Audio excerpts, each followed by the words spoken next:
Hey, what's up? Hello everyone, welcome into Fantasy Filmball, the show where we turn movies into sports and sports into something we don't talk about here. My name is Matt. And my name is Dyl, and today we have a movie review that was a movie I wasn't really expecting to be great after some trailers, but it truly was after watching it, and that is Are You There, God? It's Me, Margaret. This is one of the biggest surprises of the year. I'd seen Kelly Fremon Craig's previous film, The Edge of 17, which I had loved. I had been very much anticipating Are You There, God? It's Me, Margaret. What is surprising is that this is one of the highest rated movies of the year by critics. This has an 86 on Metacritic. I was expecting high 70s. I was not expecting high 80s. This is huge numbers for this movie, and we are a bit late to the jump to talk about this, but it means that we can really get into the details here, so we will be going into some spoiler territory here. But Are You There, God? It's Me, Margaret is just a lovely movie, and I think it's safe to say we both agree with the critics on this one. I think there's two avenues these type of movies can go down. They're either some of my favorites of the year, or there's some of my biggest disappointments of the year, because I think the whole premise of a coming of age opens up so many different avenues, so many different ways to tell a story. You can be creative, you can use it in the visuals, the acting, the script, whatever, and usually the ones that let me down are just kind of bland and generic. But lucky for us, this one is not bland, it's not generic. I thought it was very engaging. I thought there was a lot of great aspects here that all came together to make a very enjoyable movie. I find with coming of age movies, and maybe this is part of why I was a little bit hesitant about the movie, despite the fact that I loved The Edge of 17, I think it's that when I think of coming of age movies, the ones that I really love are about teenagers, about people who are on the cusp of adulthood, not on the cusp of being a teenager.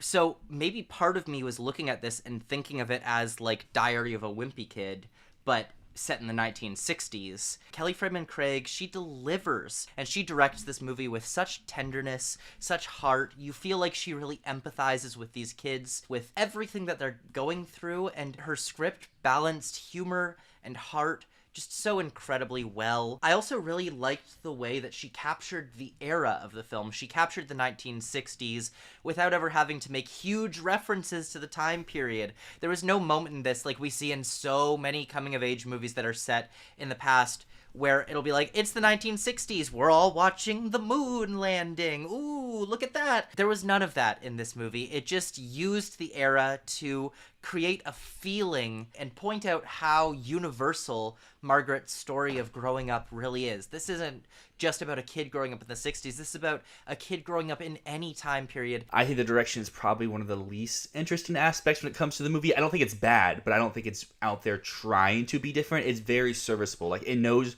what type of movie it needs to convey, and it's doing a great job of telling that story without flashy visuals or dynamic camera movements. It's just placing you there into these settings and just letting you feel a part of this group of girls and their story of growing up. I would agree that Kelly Fremon Craig's direction isn't flashy or anything. It's not trying to draw your attention, but the one thing I would say did draw my attention was the way that she used visual jokes through the editing. Like, one of my favorite scenes in the film is when the girls steal the Playboy magazine and they're talking about the woman's breasts in it, and then it cuts to them doing the silly we must increase our bust. Oh my God, what a great visual joke, what a great cut. That's really where I think the direction shines. I mean, with something like Are You There, God? It's Me, Margaret, this is such a classic book. It is from the 1960s. It is an iconic piece of children's literature. When you have something so iconic, it's so easy to make an adaptation of it that just feels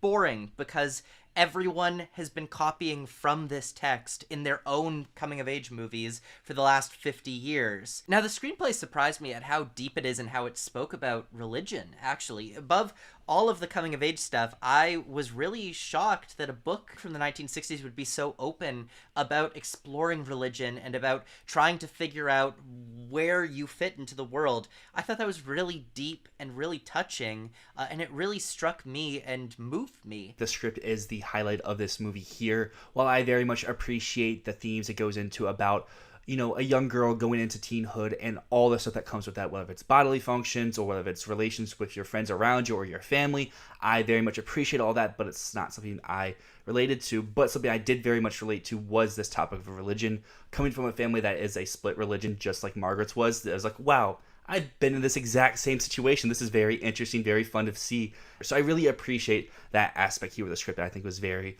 well done and very realistic. But to the parts maybe so I haven't lived through myself, but I still was thoroughly engaged with Margaret and her group of friends, whether it was the aforementioned trying to increase your bust or the first existence of your period and stuff along that way. Is like, yeah, maybe I don't personally haven't been through that experience, but it was still very engaging to see what people do feel like and are motivated by when they do go through those. My grandparents were Catholic, and through my childhood, there were times when I was like, maybe I should give that a try, even though I'm not being raised that.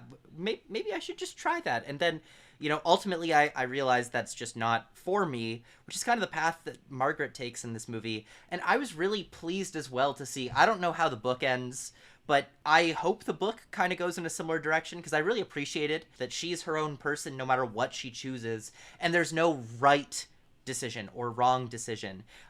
Because I would expect something from the 60s to be like, she tried all of these things, but in the end she realized that the only true religion was being a Jehovah's Witness. But yeah, the humor with her friends I thought was relatable, and even though as men, we can't relate directly to a lot of the experiences, there's things that we can understand and empathize with that are kind of analogous to that. And I don't know, I never get the whole vibe when people say oh, it's a movie about girls, I can't understand, I can't empathize. This movie draws such empathy, and even though we haven't lived these exact experiences, we know those feelings. We know what it's like to grow up, what it's like to be small in a very big world, what it's like to realize that your friends are shitty, and to just want to be cool and want to be perceived as good. I think this is such an empathetic movie. I think that the parents anchor this movie, and I think that might be the perspective that Kelly Fremon Craig has that really elevates this. This isn't just Margaret's story, this is her mom's story, and the whole movie is anchored by Rachel McAdams. This film did a great job of showcasing 3 generations of Simon women, whether it was Kathy Bates, Rachel McAdams, or even Margaret herself. And I thought everyone here was very great. They did well. But to pick some other smaller performances, I thought that her friend Nancy was she hit all the comedic moments that she needed to, especially from a youth performance, which sometimes can be a little tricky to get comedy out of kids. And then I thought the guy who played Mr. Benedict, her teacher, also adds to some very drama moments where they're not super serious, but you're hey, this is just 2 nice people having a conversation, and it helps spark some more of the deeper discussions that this movie could promote. You know what I think is really weird? I know Benny Safdie and Rachel McAdams are around the same age, but because Rachel McAdams has been around for 20 years now in the industry, and Benny Safdie we've only really known since Good Time in 2017, it feels weird watching them be co-parents. But I really liked Benny Safdie. What did you think about him in this film? He really nailed the fun, goofy dad. He feels in your friend group, the dad who's yeah, do whatever you want. I'm just here to have a good time and be fun. But he also knows when to step in to be serious, because I really appreciate the scene when both grandparents come in, whether it's the mom's grandparents and the dad's grandparents come in, and they have this giant talk where it starts off just a little awkward, but over the course of the night it gets more and more in your face. And then I just love how McAdams and Safdie play off the concerned parents, hey, no, stop this. And I liked how it wasn't picking a side. It's hey, you can do whatever, whether that was from the performances or the screenplay or even the direction. I thought it was very well just showing you the moment without telling you, hey, this is what you're supposed to feel. Now, let's talk about Oscar chances, because, again, this is one of the most acclaimed movies of the year so far. It is getting the level of acclaim that says Oscars, but that said, this is an April release. It is a teen movie. We've seen films with similar acclaim, with a similar profile, like 8th Grade, end up getting absolutely blanked at the very end of the year. Do you think that Are You There, God? It's Me, Margaret has any shot for any Academy Award nominations? Sure. Am I going to predict it? No. I think this kind of lives and dies by that adapted screenplay nomination, just as we've discussed on this channel before. Adapted's kind of deep this year, and I feel in a previous year where Adapt was kind of weak, like last year, maybe this could sneak in, be that surprise lone screenplay nomination. But at this moment, I'm not really seeing a great route unless this is like some of the critics all get behind. Every big body award show, hey, this is in for adapted screenplay, then yeah, then it's getting in. But without that type of push, I can't really see it. But if this was a bigger player, then yeah, screenplay, Rachel McAdams could be a nice little dual combo. But right now, May 9th, I'm not really seeing this. I'd say the same. I'd keep this in my top 10 for screenplay because I see a route where enough films are disqualified from WGA that this gets a WGA nomination. Do I think that translates into an Oscar nomination? Likely not, but again, we're so early in the year that things can flop, and when things flop, the things that we know are good, they just slide right in and take their place. So it's very possible that through a war of attrition, enough films come out and are just not great that this ends up being top 5.